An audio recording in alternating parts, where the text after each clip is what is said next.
I stared at the message on my phone until the words blurred into nothing. I'm with someone new. Just four small words, yet they somehow rearranged the air in the room. For a moment, I wondered if it was a joke. Maybe she had followed it with one of her laughing emojis, the one she used when she said something she didn't really mean. But there was nothing. Only that single sentence, cold and final, sitting on my screen. Her name was Claire. We'd been friends for years, the kind of friendship that crossed nearly every blurry line except one. We called it platonic, but everyone around us knew better. I had been the guy she leaned on when her world tilted. The one who showed up at 2 a.m. when her car broke down. Who listened to her tears over men who couldn't understand her. I was the safe harbor, the patient one. And somewhere along the way, I started believing that maybe being there long enough would make me the one she eventually chose. Apparently, she chose someone else. I could still see her face in my mind, the soft smile, the way her eyes brightened when she talked about what she loved. I used to think that look was for me. Maybe sometimes it was. Maybe that was the cruelest part, that it had been real, just not enough. I sat there, thumb hovering over the keyboard, trying to figure out what to say. Every possible response felt hollow. Good for you. I'm happy for you. Lies. All of them. I didn't feel happy. I felt empty, as if someone had taken all the quiet hopes I never spoke aloud and set them aflame. For a while, I didn't reply. I let the message linger, unanswered, like the echo of a door closing. My mind rewound through time, coffee runs, late-night drives, the night she fell asleep on my couch crying over another guy. I had told myself she just needed time to heal. I told myself my turn would come. But the truth was, I wasn't waiting for timing. I was waiting for permission. When I finally typed my response, it wasn't angry. It wasn't bitter. It was just clear. I wrote, I hope he treats you the way I did, because if he doesn't, you'll realize too late what you walked away from. I didn't send it immediately. I read it 3 times, wondering if it sounded like regret or strength. Maybe both. Then I hit send. For hours, my phone remained silent. I kept checking it even though I told myself not to. I tried to distract myself. Dishes, music, scrolling through old photos, but everything carried her imprint. There's something cruel about a friendship that almost becomes love. You build a world together, yet it's fragile, made of glass. The moment one person steps away, it shatters. When she finally replied, it wasn't what I expected. Then she added, you're the one person I didn't want to hurt. I stared at that line longer than I had the first. There was guilt in it, maybe even love, but not the kind that lasted. That's when something inside me shifted. For the first time, I didn't want her apology. I didn't want to be her safe place anymore. So I texted back. You did, but thank you. It helped me see what I should have seen a long time ago. Then I muted the chat. No goodbye, no closure, just silence.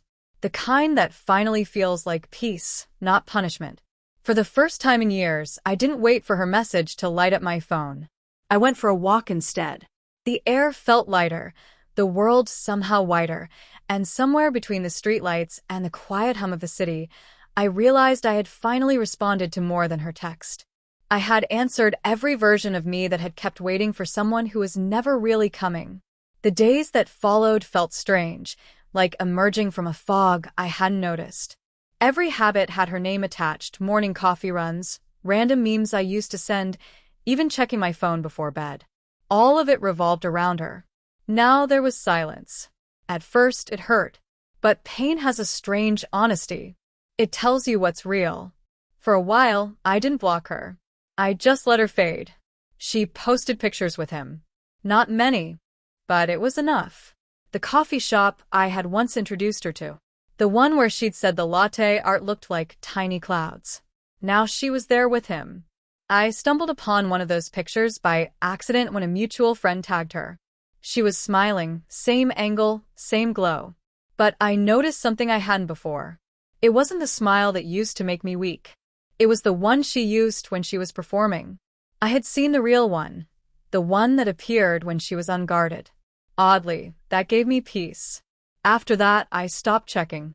I began showing up for myself the way I had always shown up for her. I went back to the gym, cooked dinner for one without feeling sorry, even started reading the books I'd always claimed I didn't have time for. Each small action became a quiet rebellion, a way of reclaiming the pieces of me I had surrendered too easily. One evening, maybe 2 months later, she texted again. Just a simple, "Hey, how have you been?" I stared at it for a long moment. My chest didn't tighten this time. It felt still, the kind of calm that follows a storm. From those 4 words, I could sense that something had shifted on her end, too.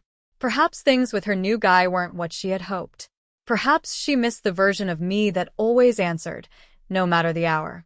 I considered replying, just out of habit. Old routines die hard. But then I remembered all the nights I stayed awake, wondering where I went wrong. All the times she had said, "You're such a good friend," while holding back something she never intended to give. So instead of texting back, I set my phone down. Sometimes silence is the most honest reply. A week later, I ran into her at a downtown bookstore. She looked surprised, maybe even a little uneasy. We fumbled through small talk. "How have you been? How's work? How's life?" There was a pause, the kind that stretches between people who once knew everything about each other. Then she said softly, "You seem different." "I am," I replied. "I just stopped waiting." She looked at me for a long moment, as if she wanted to say something but couldn't. Maybe she wanted to apologize again. Maybe she wanted to ask if I'd moved on. But whatever it was, I didn't need to hear it. We smiled, polite, distant, and went our separate ways. That night, I sat on my balcony with a cup of coffee, city lights flickering below.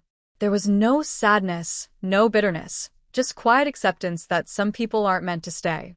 They're meant to wake you up. I thought back to her first text. "I'm with someone new." Back then, it had felt like the end. Now I realized it was just the beginning of something else. The version of me that waited, that always gave without asking, had finally died in that moment. The person sitting here now, calm, content, whole, was someone I had never truly met before. I raised my cup to the night and smiled. Because sometimes, losing the person you wanted most is exactly how you find the person you were meant to become.